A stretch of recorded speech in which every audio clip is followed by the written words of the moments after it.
Ah, te voilà, Caroline. Ouais. Salut. Salut.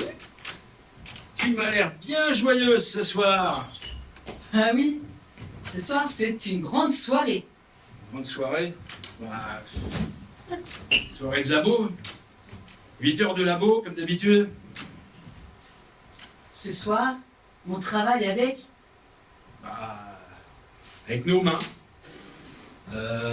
Avec nos ustensiles, nos béchères, nos pissettes. Le labo, quoi. Ce soir, on travaille avec Bénédicte.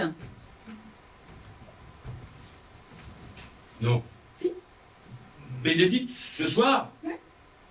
Je crois que c'était demain. Mais non, c'est là, maintenant. Oh là, je me suis planté sur mon agenda. En plus, elle m'avait filé un boulot. Mais oui, tu devais préparer une expérience pour sa conférence. Bah, attends, ouais, tu m'avais filé une liste. Qu'est-ce que tu cherches? Une liste qu'elle m'avait donnée. Je sais pas ce que j'en ai fait. Avec ta mamie, de faire des petits bateaux avec tes papiers, est-ce que ce ne serait pas ça? Par hasard. Bah, je crois bien que si. Allez. Manie de faire des bateaux et toi, manie d'écrire des chansons. Il n'y a pas que la science dans la vie. Il y a des passions autres aussi. Pour l'instant, c'est ton bateau là qui va nous aider. Allez, je t'aide. D'accord. Je t'aide Je t'écoute. pour qu'on soit prêt. T'es sûr c'est bon? Je sais pas, on va voir. Ça se déchire. Expérience à préparer pour la conférence du 4 octobre. Ouais, c'est ça. Ça, oui. Je t'écoute. Alors, prendre 5 récipients et les aligner. 5 récipients et les aligner. 4. Comme ça, c'est bon. Mhm. Ok. Verser 80 millilitres d'eau dans le premier, le troisième et le cinquième. 80 millilitres d'eau. Attends voir que je suis d'avoir assez. Je vais bouger là-bas quand même. Bon. Alors, 80 millilitres d'eau. Comment ça marche ce truc-là? Ah, je crois que c'est comme ça. Voilà. Oh! T'as vu, ça déborde. Mais un petit peu moins. Un peu moins de pression. Moins de pression, moins de débit, moins de... Et voilà.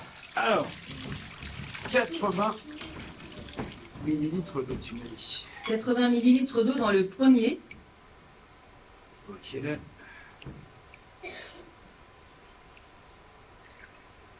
Voilà. dans le troisième,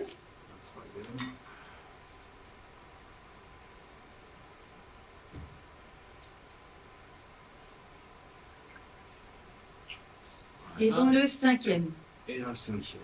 Bon, c'est bien d'être précis, mais si elle arrive, il faut qu'on soit prêt. Hein. Tu sais que j'ai un ami qui habite dans le 5e.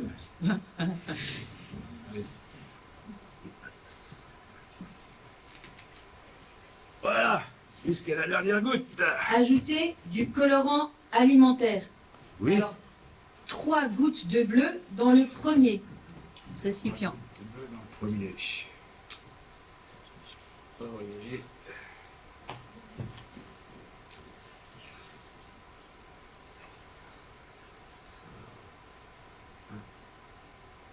Deux. Et 3. Ensuite. Ensuite, 15 gouttes de jaune dans le troisième. 15. 15. T'es sûr de ton truc? Ouais, je suis sûre. En fait, il est tout transparent Un celui-là. petit peu pâle. Ouais, il est un 15. peu palichon. 15. On y va. 1, 2, 5, 6, 7.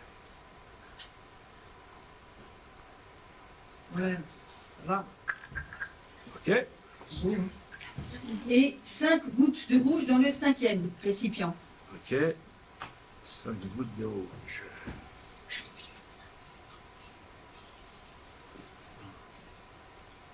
Attention. Je crois que t'en as pas pris assez. Attends, il y a déjà 2. Encore 3. Je crois que c'est la pipette qui est un petit peu fatiguée. 3 encore, hein? Ouais. Et C'est 3. Et voilà. Ensuite, Mélanger. mélanger.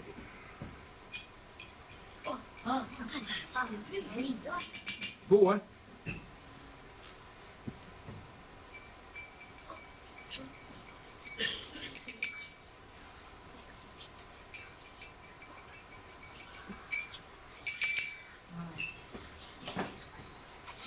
Alors?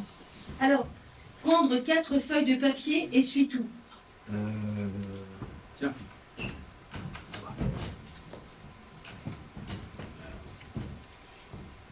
Une,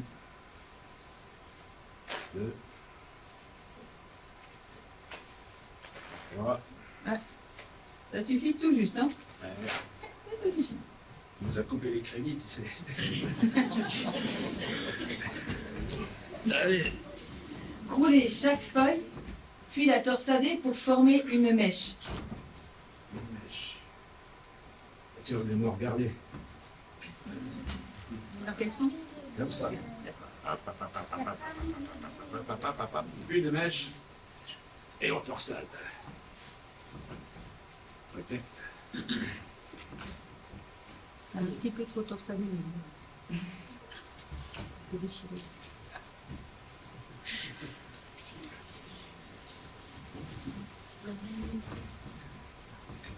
Alors, ça y est.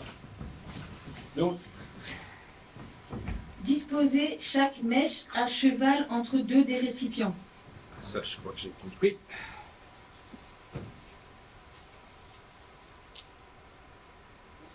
Comme ça. Ouais.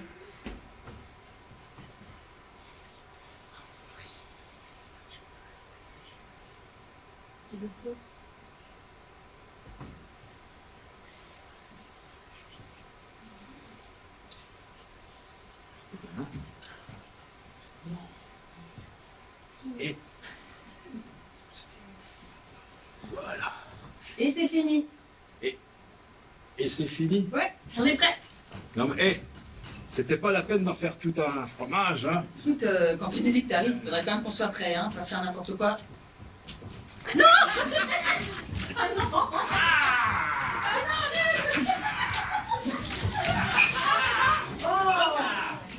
Ah non, alors pas en dessous, ça. Ah bah, alors en dessous, ouais. Et alors là, regarde, à cause de toi maintenant, il y a une baleine de cassée. Mais non. Si, regarde là, là. Mais non, elle est pas cassée ta baleine. Je vais avoir une pense- sèche. À mon avis, elle est tout simplement tordue. Attention, hein. Voilà, regarde. C'est pas la peine de... Voilà. Oh, mais non, oh! T'arrête, elle va arriver, on va se faire pied. Mais au fait, un problème de baleine, ça te rappelle rien? Ben, non. Ta chanson? Ma chanson. Ta chanson? Oh.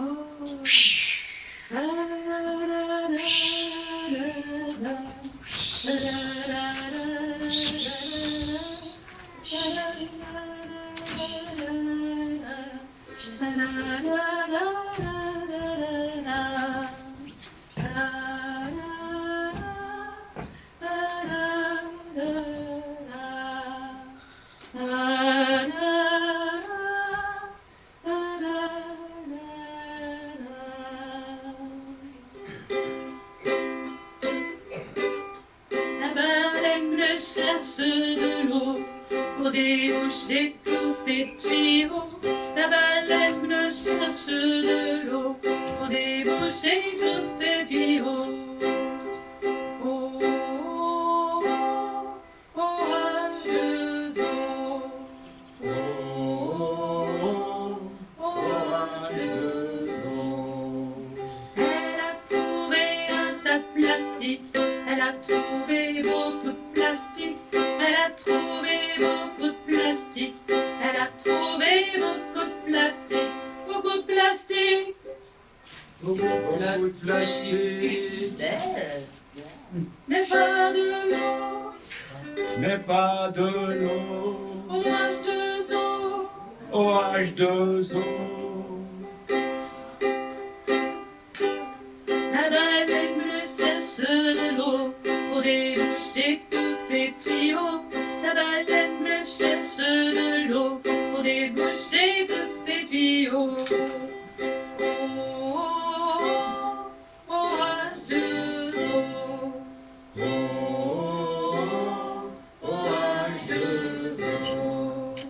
Elle a trouvé un baleinier, elle a trouvé un baleinier, elle a trouvé un baleinier, elle a trouvé un baleinier, un baleinier. Un baleinier, Beaucoup de plastique, beaucoup de plastique, mais pas de l'eau, mais pas de l'eau. orage de zoo. Orage de zoo. La baleine ne cherche de l'eau pour déboucher tous ses tuyaux. La baleine ne cherche de l'eau pour déboucher tous ses tuyaux. Oh, oh, oh, orage de zoo. Oh, orage de zoo. Elle a trouvé du DDT, elle a trouvé du DDT. Du DDT, c'est quoi, Jean-Louis? Non, tu travailles dans un labo et tu sais pas ce que c'est que du DDT? Non, peut-être. Bah alors là, C'est un truc chaud. tu diras, ça peut arriver. Hein. Bon, moi je vais t'expliquer. En tout cas, moi je connais la formule. D'accord, Je je connais la t'écoute. DDT. Alors le DDT, Attends, j'arrive, vas-y. alors le DDT. T'es prête? Ouais. Alors, C, Mhm. Ouais. Ouais. Voilà, ça va. 14. Mhm. OK? H, Il est con, hein. 9, Oui. C, L, 5. Voilà. Ok. Qu'est-ce qui se passe ici? Vous parlez du dichlorodiphényltrichloroéthane? Mais c'est pas l'objet de la conférence, ça. Bonjour, Bénédicte. Eh, bonjour Bénédicte. Enfin, bonsoir. Oui, bonsoir Jean-Louis. On est censé parler du monoxyde de dihydrogène. Caroline, tu sais ce que c'est? Et toi, De- Jean-Louis? Monoxyde de dihydrogène. Oui, le monoxyde de dihydrogène, tu sais ce que c'est? Euh, Et Caroline, dans ta chanson, tu en as parlé? Monoxyde de dihydrogène. attends voir. Ce serait pas ça par hasard?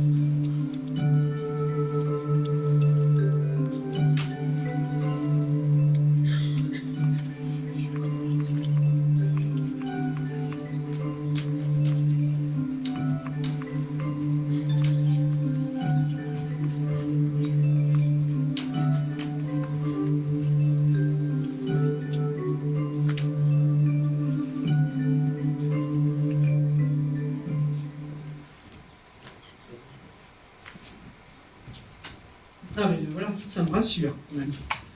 Alors, je vais pouvoir commencer cette conférence. Bonsoir à tous. Aujourd'hui, effectivement, nous allons parler de H2O. Voilà, l'eau. L'eau, c'est quoi? C'est une molécule. Et une molécule, c'est quoi? L'association de plusieurs atomes. Et pour l'eau, on va associer un atome d'hydrogène, deux atomes d'hydrogène, avec un atome d'oxygène.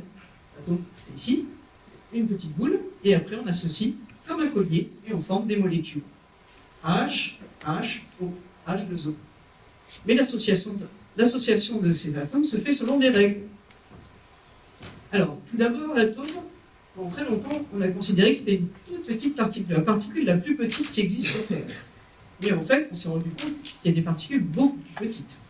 L'atome, en fait, est constitué d'un noyau dans lequel on va trouver des particules neutres, des neutrons, des particules positives, des protons, et autour, on a les électrons qui circulent tout autour, qui tournent autour de notre noyau. Ces électrons sont très importants. C'est eux qui vont permettre l'association des atomes. Alors, une molécule d'eau, on va la représenter comme ceci. Vous voyez, elle est un petit peu dissymétrique. C'est normal, c'est à cause des électrons. Entre les atomes d'oxygène et les atomes d'hydrogène, il y a une liaison chimique, dite intramoléculaire, parce que c'est dans la molécule. Et cette liaison est très très forte. Ça s'appelle une liaison covalente. Alors, la molécule d'eau, elle est électriquement neutre, mais elle est dite polarisée. Pourquoi?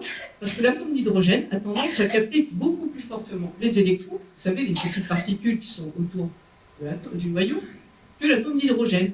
Et donc, on a effectivement une dissymétrie, et ça la rend polaire. On va faire une petite expérience pour vous montrer l'effet, effectivement, pourquoi on dit qu'elle est polarisée. Jean-Louis, est-ce que tu es prêt? Mais bien sûr, presque. Alors, ouais, prends de l'eau, tu vas me faire un petit filet d'eau. Comme au robinet, vous pouvez faire ça chez vous. Il suffit de régler le débit et vous aurez un petit filet d'eau. Alors nous, on va utiliser un petit arrosoir. Ça s'appelle déjà Avec une pince de mort. une pince de mort. Voilà, régler le débit. Une Une pince très spéciale. Et la pince de mort, elle s'écrit comment? M-O-R-T. Pas du tout. M-O-H-S. Je te l'ai déjà dit. Ah, M-O-H-S. c'est H. Pince de mort. Ça fait moche, ça. Ah ben oui, c'est comme ça. Ah bon. Alors, pour l'expérience, moi, je vais prendre ma baguette magique. Attention. La baguette d'Harry Potter.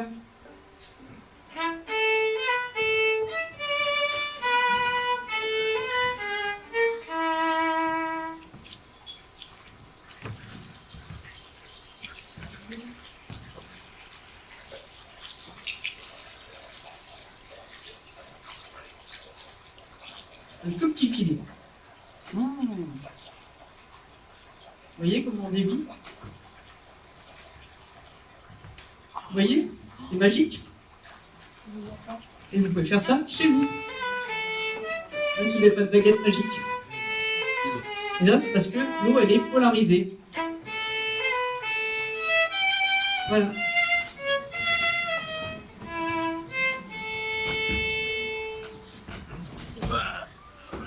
Effectivement, regardez, vous pouvez faire ça chez vous. Alors les pailles plastiques, ça n'existe plus, mais vous pouvez trouver des bouts de tuyaux ou une baguette magique comme la mienne. Alors, je continue. La molécule d'eau, ce qui est très important, c'est qu'elle est capable de faire des liaisons hydrogènes entre elles. En fait, on peut prendre deux molécules et il y a une liaison qui se crée entre l'atome d'oxygène et l'atome d'hydrogène.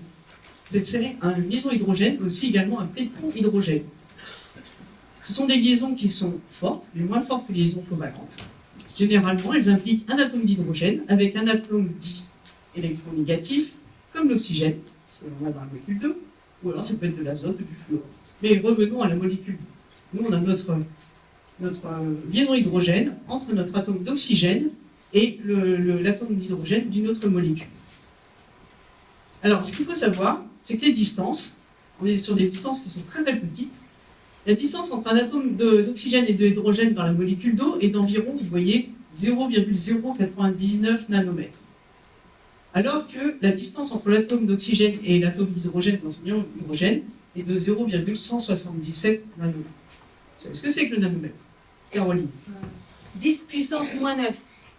Mètre. Exactement. Donc ça veut dire un nanomètre, c'est un mètre que l'on va diviser par 1 milliard. Nous avons 1 milliardième de mètre. Qu'est-ce que ça représente un nanomètre par rapport à un mètre? C'est le même rapport de dimension. Et si on avait une orange par rapport à la Terre, diamètre de la Terre par rapport à une orange, 1 milliard. Alors, maintenant, une autre, je vais vous faire voyager de l'infiniment petit à l'infiniment grand. Tout d'abord, en chimie, on utilise une unité de mesure qui s'appelle la mole. Mol d'eau. Ouais, la mole d'eau. Ouais. Comme une moldu. Dans Harry Potter, non, on l'en change. Ça s'appelle la mole. C'est quoi la mole? C'est une quantité. En fait, quand je dis j'ai une mole de molécules d'eau, ça veut dire que j'ai 6,02 10 puissance 23 molécules d'eau. Donc ça veut dire que j'ai plus de 100 000 milliards de molécules d'eau. Vous imaginez, c'est des quantités qui sont énormes. C'est pour ça qu'on utilise cette unité, la mole d'eau, qui est beaucoup plus simple. Surtout qu'en fait, quand j'ai cette mole d'eau, elle pèse 18 grammes. 18 grammes, c'est à peu près ça. Voilà. Dans ma bouteille d'eau ici, j'ai 18 grammes. Donc j'ai 6,02, 10 puissance 23 molécules d'eau ici. Et si je mets bout à bout toutes mes molécules d'eau, donc ma mole d'eau, mes 18 grammes, je peux en fait, bout à bout, elles vont représenter une distance de plus de 166 000 milliards de kilomètres. Vous imaginez la distance. Sachant que la distance de la Terre à la Lune, qui est de 384 400 km, ça veut dire qu'avec une mole d'eau, toutes les molécules que j'ai dans cette bouteille, je peux faire plus de 430 000 fois la distance de la Terre à la Lune. En fait, si tu vises la Lune et que tu la loupes, tu arrives dans les étoiles. Exactement. On arrive dans les étoiles. Voilà. Et si je peux, en fait, si la distance de la Terre à la Lune, là, c'est plus de 400 000 fois, et ça représente à peu près plus de 1000 fois la distance de la Terre au Soleil. Juste avec ça, avec ces petites molécules qui sont dans cette bouteille. Alors, l'eau dans tous ses états. Vous connaissez tous les états de l'eau, l'état gaz, l'état liquide, l'état solide. L'eau est utilisée comme un corps sain, un corps modèle, une référence pour l'échelle de température, les degrés Celsius que nous utilisons dans notre pays. Donc tout le monde sait, l'eau, du coup on a décidé que quand l'eau devenait liquide, c'était 0 degré. Ou alors quand l'eau liquide devenait la glace, c'était 0 degré. Quand l'eau, elle bout, c'est 100 degrés. Et voilà, c'est comme ça qu'on a fait cette échelle. Les états de l'eau. Donc, en fait, quand on passe d'un état à l'autre, on a des termes qu'on utilise, c'est réversible. Donc on peut passer de l'état gaz à l'état liquide, ça s'appelle la liquéfaction. Si on passe du liquide au gaz, ça va passer l'évaporisation. Du liquide au solide, c'est la solidification. Du solide au liquide, c'est la fusion. Et on peut également passer directement du gaz au solide, ça s'appelle la solidification. Mais dans l'autre sens, du solide au gaz, c'est la sublimation. Voilà. Alors, qu'est-ce qui se passe au niveau des molécules? Au niveau des molécules, quand on est dans la phase gaz, les petites molécules, elles sont libres. Tu vois ce que je veux dire, Caroline? Oui, Les molécules, elles peuvent se promener. Elles sont libres. Elles se baladent. Voilà, ces petites molécules, elles sont un petit peu... Hop, elles vont aller se balader, comme ça. Il n'y a pas d'interaction entre elles. On donne à Jean-Louis? Vas-y. Ensuite, par contre, lorsqu'elles sont à l'état liquide, elles vont aussi pouvoir se balader, mais là, elles sont beaucoup plus proches. Elles sont en fait les unes sur les autres et elles se baladent comme ça. Voilà, les molécules, voilà, on est à l'état liquide. Et lorsqu'on est à l'état solide, en fait, les molécules, donc il y a toujours état liquide, état solide, il y a toujours ces liaisons hydrogènes, et l'état solide, les molécules d'eau, elles prennent une position très précise dans l'espace. On est dans un état qui est dit cristallisé. Donc les molécules, elles vont être comme ça, voilà, et elles ne bougent plus. Et elles sont assez éloignées à cause des liaisons hydrogènes. Voilà. Là, on est dans l'état solide, c'est la glace. État cristallisé.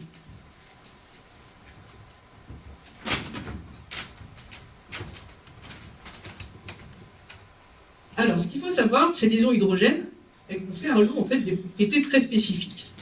Et ce qu'il faut savoir, c'est que si ces liaisons hydrogènes n'existaient pas, l'ébullition de l'eau ne serait pas à 100 degrés, comme on vous l'a appris, mais elle serait observée à 80 degrés. D'où la particularité de cette molécule, de ce corps. Quand elle est à l'état solide, donc on a vu, les molécules sont figées dans une position très précise dans l'espace, mais il y a ces liaisons hydrogènes qui fait que finalement, nous avons une structure qui est dite tétraédrique, forme des tétraèdres, une molécule d'eau, elle est dite assez lâche. Assez lâche, ça veut dire que finalement, quand on passe de l'état liquide à l'état solide, on passe d'un état qui est beaucoup moins dense, ce qui n'est pas logique. D'habitude, c'est l'inverse. Quand on passe de l'état liquide à l'état solide, on va vers un état beaucoup plus dense, parce que les molécules sont vraiment collées les unes aux autres, ce qui n'est pas le cas de l'eau. Vous avez tous vu, effectivement, si vous congelez de l'eau dans une bouteille d'eau, vous allez observer une augmentation du volume lorsqu'elle est solidifiée. Alors que pour un corps normal, on devrait avoir l'inverse. On devrait avoir un état solide, un volume beaucoup moins important. Vous connaissez tous, l'eau, quand elle est solidifiée, elle flotte. Ce qui est aussi le cas pour les icebergs. Quand un glaçon il flotte, un iceberg, c'est la même chose. La densité de l'eau, elle diminue quand on arrive au point de congélation. Et là, vous voyez, donc là, l'état liquide, les molécules sont très proches, mais quand on est à l'état solide, elles sont liées entre elles, mais les liaisons hydrogènes fait qu'on a une genre de porosité entre les molécules. Alors, maintenant, nous allons faire une petite expérience pour illustrer les liaisons hydrogènes. On va faire une expérience avec l'alginate. Caroline, est-ce que tu veux faire cette expérience?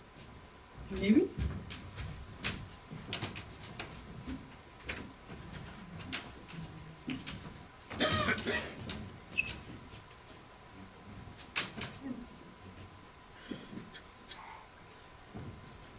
Alors, tu mets une solution de chlorure de calcium que nous avons préparée parce qu'elle avance, elle est stable. Le chlorure de calcium, c'est un sel. Il est dissous dans l'eau. Et dissous, c'est pas cher. Toujours des blagues. Toujours le mot pour rire. Hein. Tu peux en mettre un petit peu plus. Vas-y. Tu peux y aller. Comme tu veux. On va encore un petit peu. Voilà, ça va bien voir. Et tu vas voir que maintenant, on va mettre une solution. Donc cette solution, vas-y. Solution, elle contient un alginate, qui est un polymère d'origine biologique. On extrait des algues, qui est dissous dans l'eau. Et là, on a mis un petit peu de sirop de menthe, parce que c'est que les petites billes d'eau qu'on va former, on peut les manger. Et alors, regarde ce qui se passe quand tu les mets dans l'eau. Hop. Et bien, qu'est-ce qu'elles font? Elles font des billes. Regarde. On les voit bien sur la caméra. Voilà. On arrive à faire des billes. Elles ne se mélangent pas à l'eau. Et c'est les liaisons hydrogènes qui font la cohésion entre le polymère, les molécules d'eau, et qui font qu'elles ne sont pas dissoutes. Voilà. Donc, tu peux les sortir maintenant, montrer que quand on les sort de l'eau, elles restent intactes. On a une spatule, les sortir avec une spatule.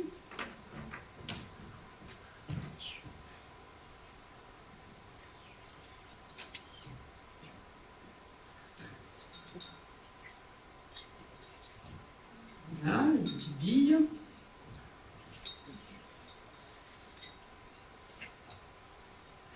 On dirait la pêche au canard. Ça suffit, là, tu peux regarder. Alors maintenant, tu peux regarder, ces billes sont relativement rigides. Essaye de les écraser. Elles contiennent de l'eau. Et ça, c'est grâce aux billes. Ah oui, mais là, tu étais un petit peu fort. Tu nous as bien écrasé les billes. Allez, voilà. Montrer quand même que c'est assez résistant. Très bien. On va continuer. Conférence. Maintenant, nous allons parler de propriétés de l'eau. Alors, une propriété qui est très intéressante, c'est le fait que la molécule d'eau, c'est un solvant quasi universel. Il est capable de solubiliser de nombreux composés. Vous connaissez tous, si vous mettez du sel dans l'eau, il est solubilisé. Le sel, c'est quoi? Le sel de cuisine, c'est du chlorure de sodium. C'est un composé qui est cristallisé, constitué donc par des ions sodium et des ions calcium, qui sont intimement liés et de façon très organisée. Lorsqu'ils vont rencontrer les molécules d'eau, quand ils vont être mis dans l'eau, les molécules d'eau viennent et arrachent chaque ion et vont les solvater, donc se mettre tout autour. Et ça permet de solubiliser ainsi le chlorure et le sodium. Alors, on va faire une expérience pour vous montrer la solubilité de ces ions. Alors là, on a fait un exemple avec le chlorure de sodium, mais on peut solubiliser d'autres ions. On peut solubiliser des ions métalliques, par exemple. Et on peut solubiliser aussi des composés très rigides. Je vais déjà montrer, on va prendre d'abord un flacon. Je prends mon flacon, dans lequel on va faire cette expérience. Ici. Je vais mettre une solution dans laquelle on a solubilisé de la silice. C'est ce que c'est la silice. C'est le sable.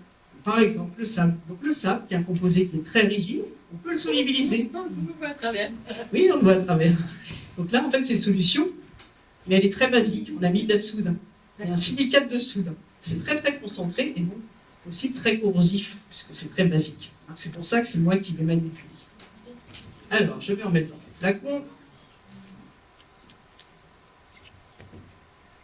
Je vais essayer de ne pas renverser. là, en silicate de soude.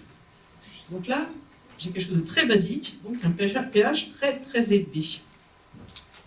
Je vais descendre un petit peu le pH. Je vais donc diluer ma solution avec de l'eau. Je vais diluer par 2, donc je vais rajouter à peu près le même volume d'eau. Vous voyez les figures que ça fait? C'est beau, hein? Voilà. C'est normal. Ça se mélange.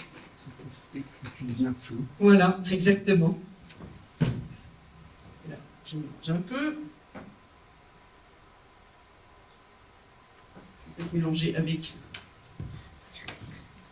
Est-ce que j'ai un chiffon? Ah, j'ai un chiffon là. Oh, Jean-Louis, ta chaussette. T'as encore dormi au laboratoire? Je t'ai dit ça, c'est pas normal, c'est pas possible, c'est trop dangereux. Tu me ranges cette chaussette, remets-la dans ta veste là. Ah, décidément. C'est disciple, hein. C'est plus ce que c'était, hein. Alors, je vais mélanger avec ma spatule. Est-ce que tu as un autre chiffon? Non, ta chaussette, je n'en veux pas.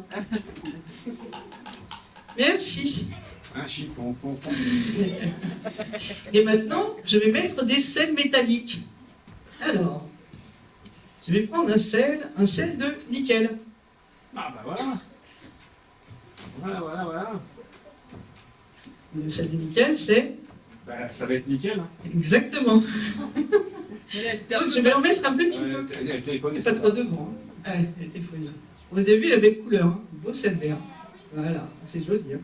Voilà, on sème. Hein. Voilà, on va mettre un petit peu. Un petit peu, voilà. Pour l'instant, pas l'air de se solubiliser. Et vous allez voir, je vais vous expliquer après.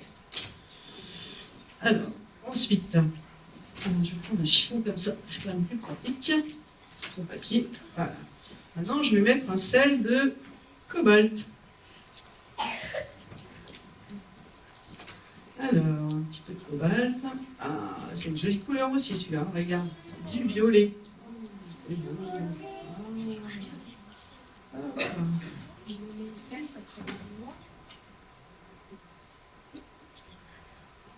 Voilà. On va mettre un petit peu partout. Qu'est-ce qui se passe? Voilà. Ça c'est bien, tu observes bien, tu as bien observé ce qui se passait dans le feuille. C'est bien ça. Qu'est-ce qui se passe? Ça pousse. Ouais. Alors la petite bulle, ben, c'est une petite bulle d'air. En fait, là, on est en train de faire croître de la silice. La silice qui était solubilisée, et sous l'espèce de molécules, et bien là, elle est en train de s'associer pour former la silice. Et ça, c'est grâce aux ions métalliques. Les ions métalliques, en fait, se solubilisent autour de la silice, vont modifier le pH localement, et donc la silice peut précipiter. Parce qu'elle n'est pas soluble quand le pH est trop petit. Oh, c'est magnifique. Allez, on va mettre le troisième ion, le troisième sel. Donc là, c'est un sel de fer, un chlorure de fer. Ah, celui-là, il est bien jaune, bien joli. Le dire, c'est bien, mais le faire, C'est mieux. Merci Jean-Louis, toujours plein d'humour. Ah, qu'est-ce qu'on est bien dans ce laboratoire. Ah.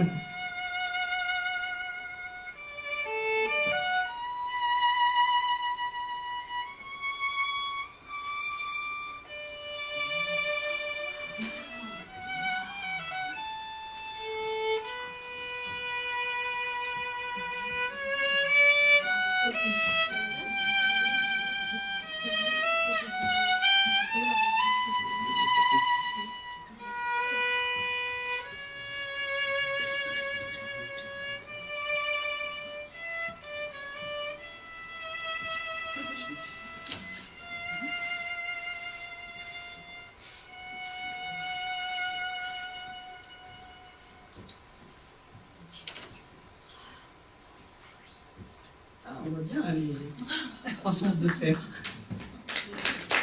Voilà.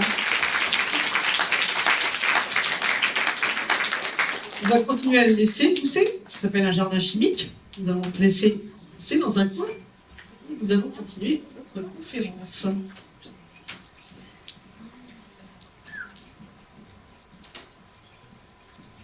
Donc, on parlait des propriétés de l'eau.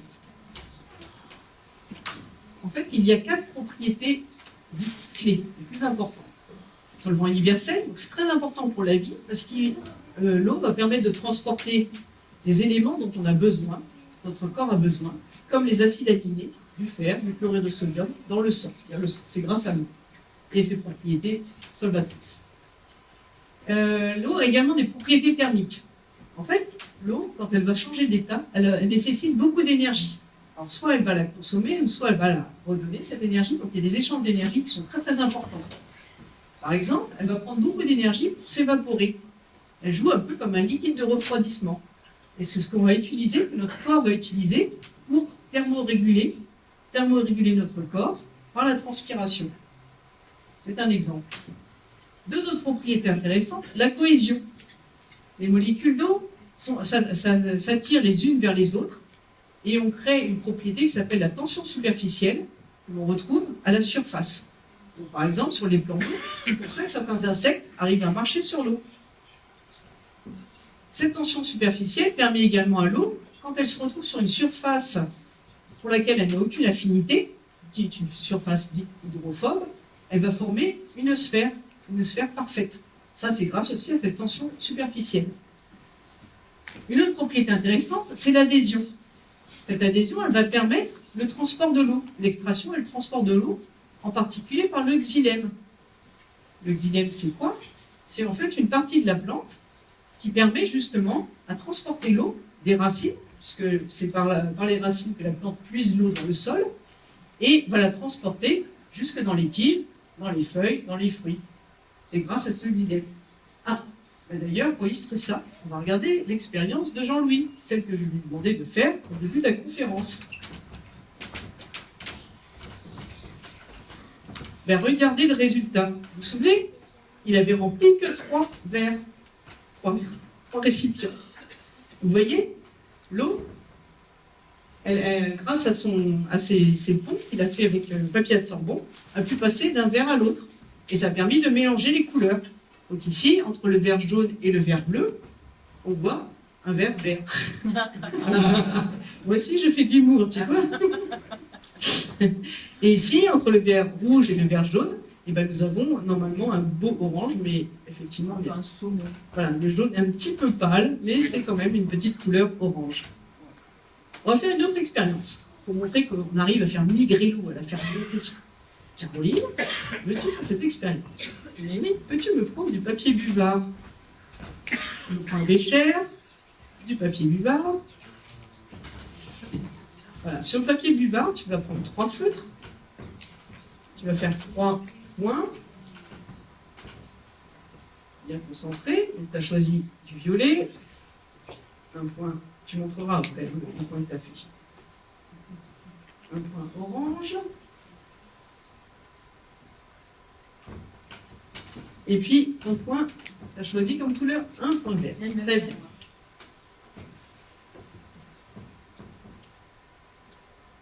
Dans le bécher, tu vas mettre un peu d'eau. Bien, tu as bien réussi ton expérience. Tu vas mettre un petit peu d'eau. Oui, on a mis un peu de vinaigre avec. En fait, c'est un mélange eau et vinaigre. Les enfants, vous pouvez faire cette expérience chez vous. Bon, les adultes aussi. Mais un petit peu plus. Il faut juste que ça arrive en dessous du niveau des points. Voilà. Maintenant, tu vas tremper ton buvard. Tu le mets dedans. Et on va voir que l'eau va migrer. Donc, c'est grâce à cette propriété de cohésion, l'eau va monter le long du buvard et va entraîner la couleur de nos feutres. Est-ce que ça marche? Ça les touche bientôt. D'accord. C'est vrai que là, tu aurais pu mettre un petit peu plus de solution. Tu veux mettre un peu plus? Allez, on met un petit peu de solution. Il n'y a pas de Ça problème. aidera. Il n'y a que des solutions. Exactement, merci Jean-Louis.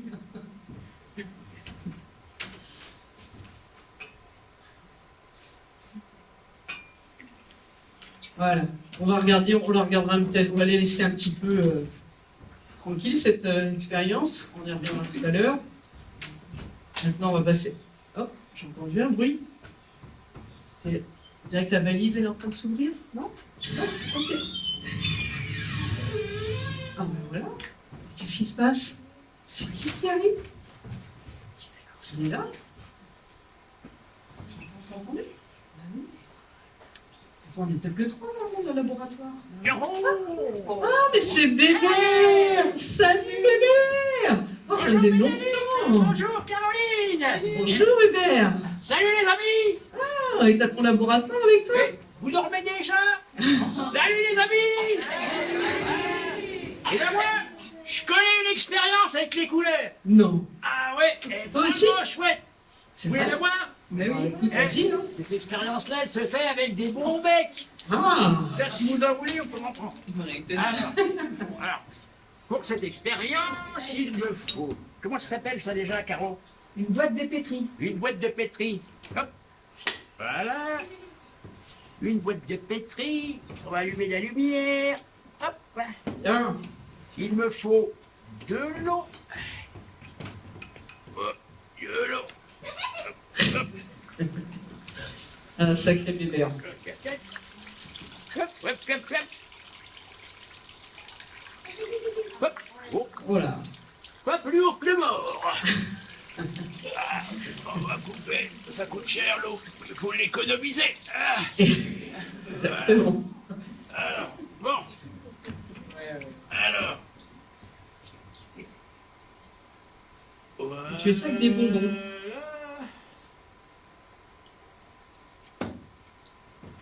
Ah, tu nous dises à la fin quel bonbon tu utilises. Par ici. Pour l'instant, on va en parler, pas faire de publicité. On va mais faire de la publicité. enfin, si on veut reproduire l'expérience à la maison. Alors, on y va.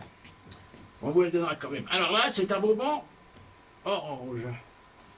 Ouais. Ça, c'est un bonbon jaune. Hop. Ça, c'est un bonbon vert. Bien. Je vois que vous suivez.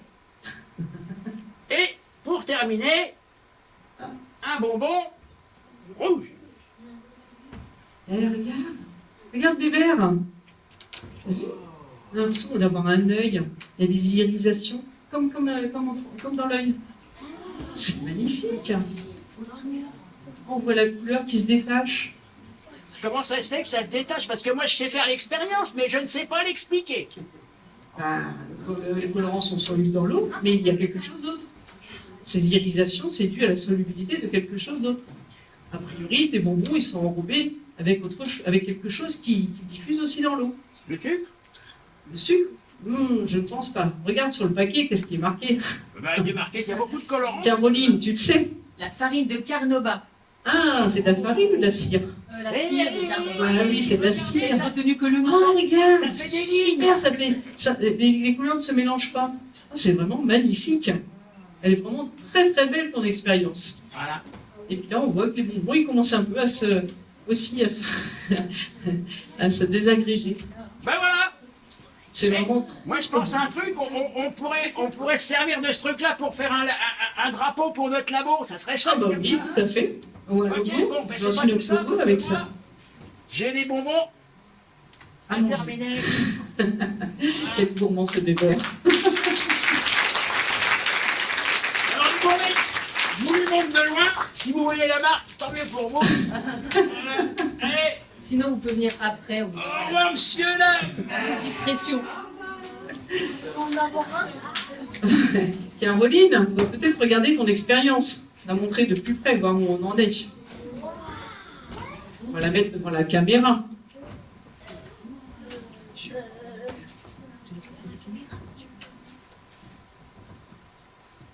Ah, la technologie est aussi rapide que nous.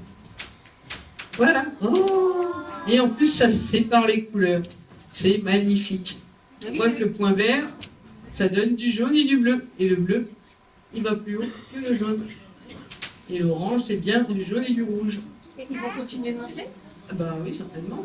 On va voir. On va continuer. Ça fait diffuser. Exactement. Bon, elle a raté une lame. C'est un échec total. Alors, maintenant, on va passer à la conférence. Et je vais vous parler d'un phénomène qui est assez d'actualité. C'est l'ensemencement des nuages. Vous savez tous ce que c'est que les nuages. Eh bien, vous savez, on peut en fait ensemencer les nuages pour provoquer la pluie, la grêle, la neige. Nous, les hommes, effectivement, on peut jouer là-dessus. C'est une technique qui est utilisée depuis la moitié du XXe siècle pour différentes raisons. Alors, tout d'abord, on va regarder comment sont formés les nuages. En fait, les nuages, alors, quand on parle de vapeur d'eau, l'eau à l'état de gaz, on ne la voit pas. C'est des petites molécules, il y en a partout. Il y en a dans la salle, il y en a à l'extérieur. Et quand ces petites gouttes, ces petites molécules se regroupent, elles forment des toutes petites gouttes minuscules qu'on voit à peine et qui s'appellent des gouttes de nuages, des vapeurs de nuages.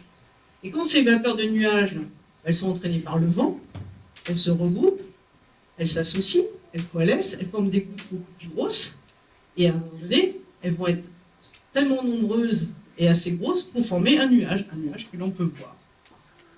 Voici la représentation de ce nuage. Et toujours avec le vent, les variations de température, les gouttes vont être de plus en plus grosses et à un moment donné, elles vont aussi rencontrer des impuretés, des petites particules qui peuvent être dues à des phénomènes naturels, mais aussi des phénomènes dits anthropocènes. Par exemple, les usines, des particules. Et quand elles vont rencontrer ces petites gouttes, vont rentrer des particules, elles vont s'associer autour de ces particules, vont devenir très grosses, tellement grosses qu'elles tombent. Et ça précipite. Quand il y a des températures, des variations, quand les nuages montent très haut dans le ciel, les températures sont très basses, et donc elles vont geler, elles glacent. Et puis avec le vent, elles peuvent devenir énormes, et ça peut faire des grêlons énormes. Et ces grêlons énormes peuvent causer des dommages sur les cultures, par exemple.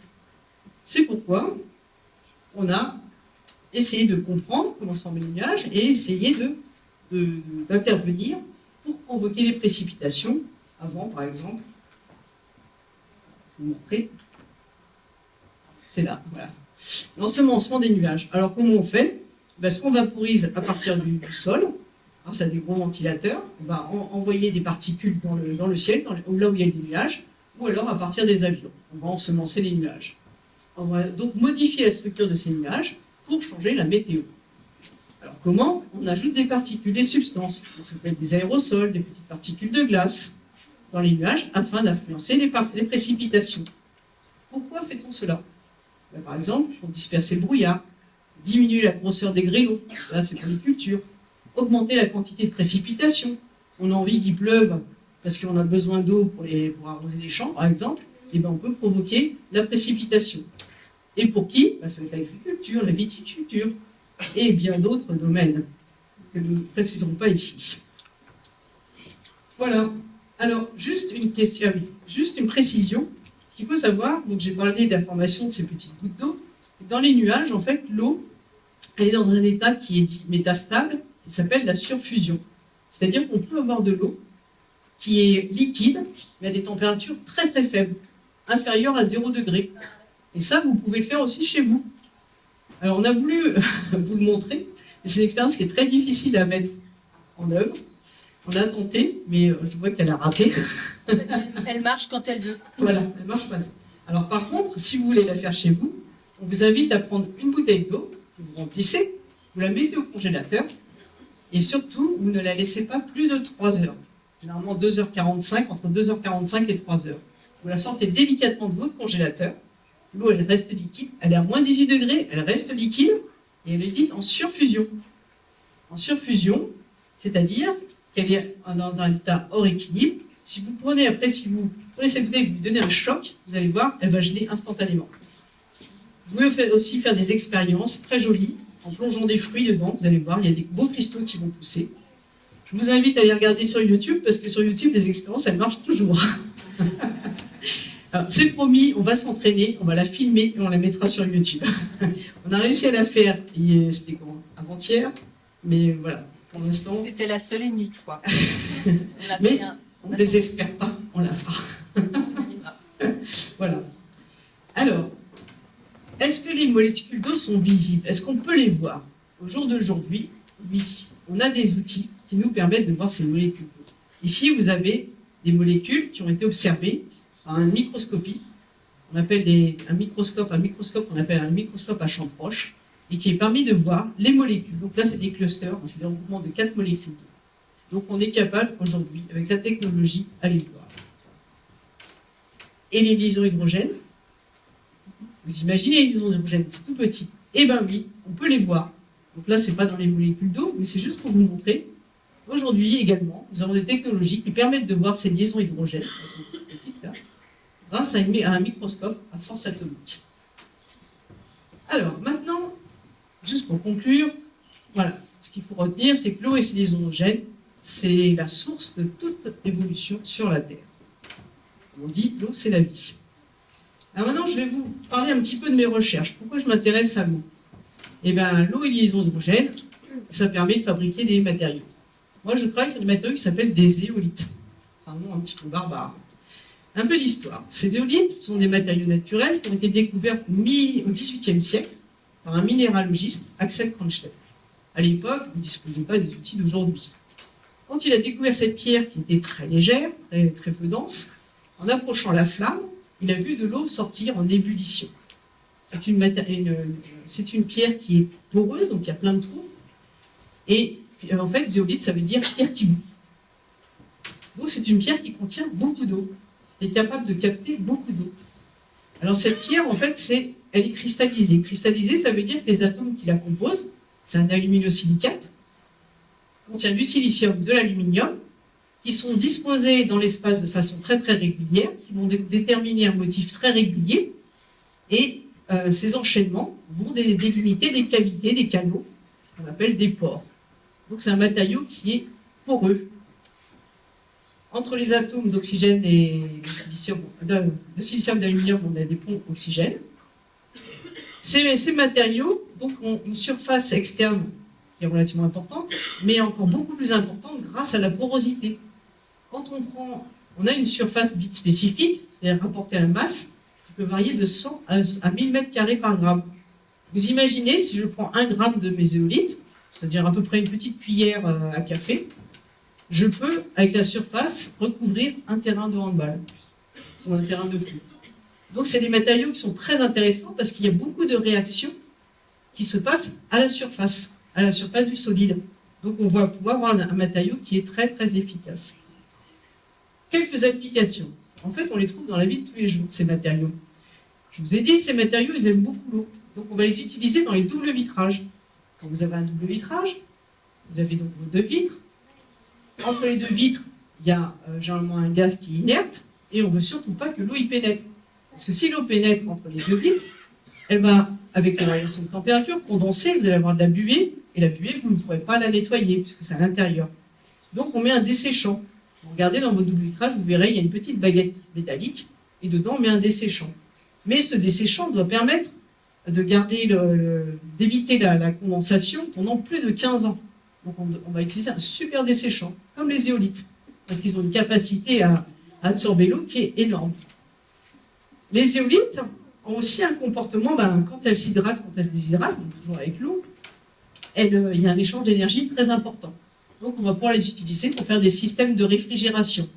Là, c'est une société allemande qui a permis de faire, bon là c'est des fûts de bière, qui permet de réfrigérer, rien qu'en mettant en contact, donc il y a une enveloppe avec les éolites, un feutre qui contient de l'eau, qui permet de mettre en contact les éolites et l'eau, et ça va permettre de réfrigérer le contenu, donc la bière, une dizaine de litres, en moins d'1 heure. Alors qu'un fût comme ça, il va falloir plus de 48 heures au réfrigérateur. C'est donc très intéressant. C'est aussi utilisé dans les pompes à chaleur. Une application très importante, le craquage pétrolier. Ces éolites, elles sont utilisées, c'est des acides solides très forts, pour recouper les coupes pétrolières et pouvoir faire de l'essence que l'on met dans nos véhicules. Une autre application très intéressante, ces éolites sont capables de capter des cations. En particulier, elles captent le calcium. Vous savez tous que l'eau, on parle de dureté de l'eau, il y a du calcium dans l'eau du robinet. Ce calcium, lorsque vous faites une lessive par exemple, ce calcium il va interagir, il va réagir avec le détergent, et le détergent n'est plus efficace. Donc on met des pièges à calcium. Classiquement, on mettait des phosphates. Le problème des phosphates, ce sont des super engrais. Donc quand ils sont relargués dans la nature, les phosphates, quand vous vous avez fini votre lessive dans les eaux. Ces phosphates vont permettre la prolifération des algues, parce que ce sont des super engrais.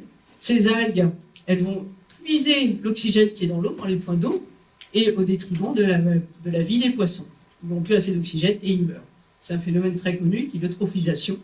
Et donc c'est pour ça qu'on remplace les phosphates par d'autres pièges, et en particulier les éolites. Une autre application aussi, c'est que ces matériaux poreux sont capables de capter des petites molécules pour dépolluer les eaux, donc ça peut être les rivières, ça peut dépolluer aussi dans l'air intérieur. On les utilise pour capter les composés organiques volatiles, les COV, qui peuvent rentrer dans les petits trous de ces matériaux. Les COV, ce sont les molécules toxiques qui émanent en fait de tous les matériaux qui sont dans notre maison, par exemple. Et nous, on les utilise en fait depuis une vingtaine d'années. On travaille avec le Centre national d'études spatiales, qui, lui, travaille sur les robots Curiosity et Perseverance au niveau de la caméra. Ces robots sont pilotés, la construction de ces robots est pilotée par la NASA, mais nous, en France, on s'occupe de l'habitacle avec le CNES.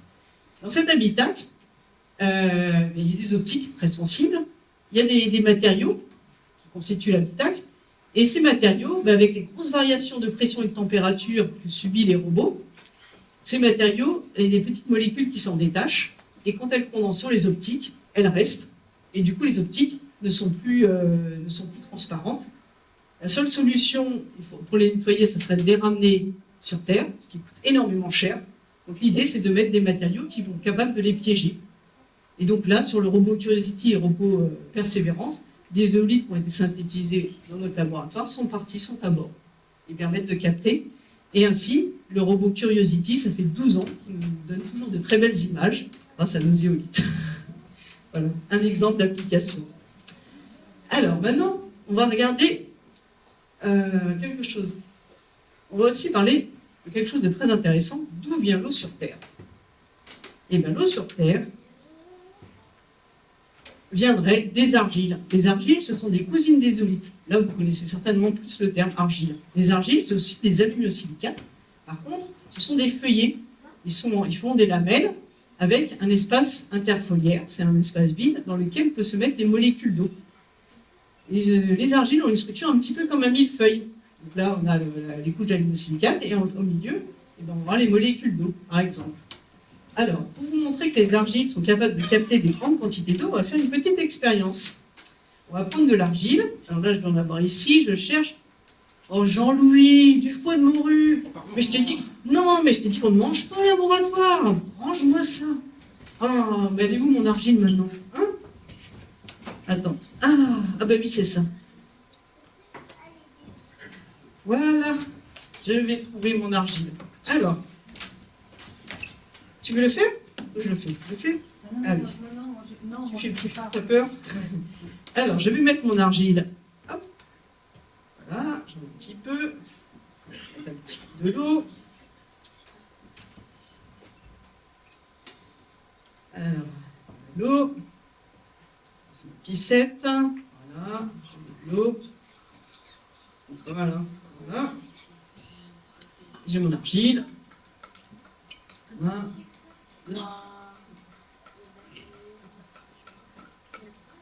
Ça va devenir un peu visqueux. De plus en plus visqueux.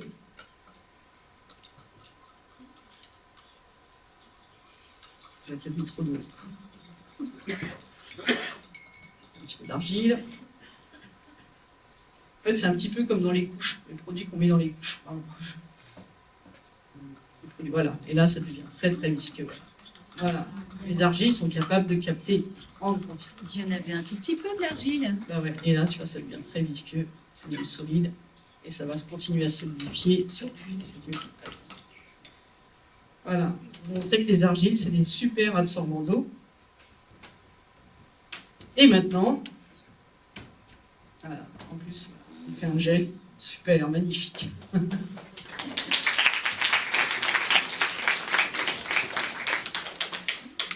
Alors, est-ce qu'effectivement, ce seraient les argiles qui seraient à l'origine de l'eau sur Terre? Parce qu'il faut savoir que quand la Terre a été formée, il n'y avait pas d'eau dessus. Ce travail a été réalisé par un doctorant qui a présenté ce travail dans le dernier numéro de Science en Bulle. Je vous invite tous à le regarder. C'est vraiment un des travaux très intéressants de doctorants qui ont été sélectionnés, qui présentent les travaux sous forme de bande dessinée.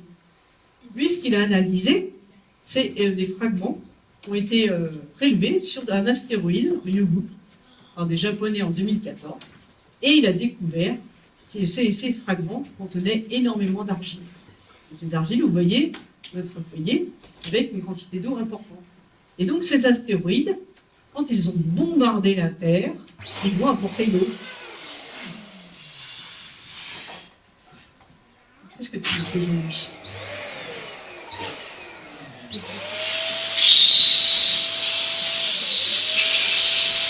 C'est un astéroïde.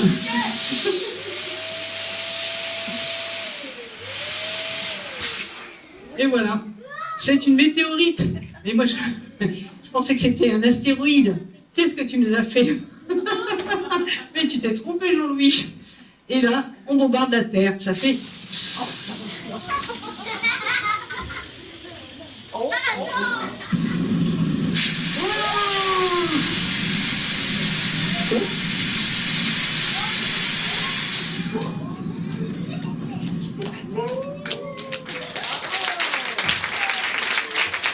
mon Dieu, ça fait tout exploser.